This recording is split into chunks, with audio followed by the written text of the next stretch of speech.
वालेकुम, कैसे हैं आप सब? उम्मीद है कि सब खैरियत से होंगे। चैनल पे नए हैं तो सब्सक्राइब कर लें और बेल आइकन को ऑल पे प्रेस कर दें। येलो लूडो में एक न्यू एक्टिविटी रिलीज़ हुई है बिग सेल के नाम से।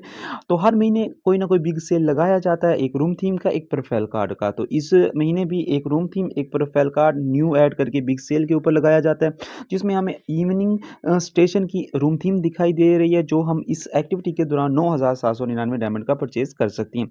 जो दूसरा है वो है उल्लू वाला ऑल वाला प्रोफाइल कार्ड है, जो हम 11,899 डायमंड का इस एक्टिविटी के दौरान ओपन कर सकते हैं।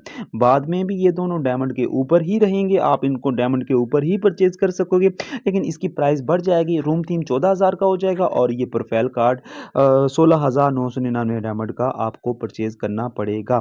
तो 2 दिन की एक्टिविटी है, रूम एक्टिविटी है, जो आप यहाँ येला पे देख रहे हैं। 26 नवंबर से लेकर 28 नवंबर तक इसको एक्टिविटी के दौरान डिस्काउंट के ऊपर परचेज कर सकते हैं। स्पेशल ऑफर गिफ्ट में हमें एक डाइस देखने को मिल रहा है, पीके वाला एक टोकन में देखने को मिल रही है, बबल ऑर्नामेंट, जो आप टोटल $60 की परचेजिंग के ऊपर परचेज कर सकते हैं। तो डाइस का कुछ इन प्लेइंग इंटरफेस इस तरीके से है, ठीक है। और बाकी यहाँ पे एक और भी एक्टिविटी है आइस पैलेट के नाम से, वो भी आसानी से आप ओपन कर सकते हैं।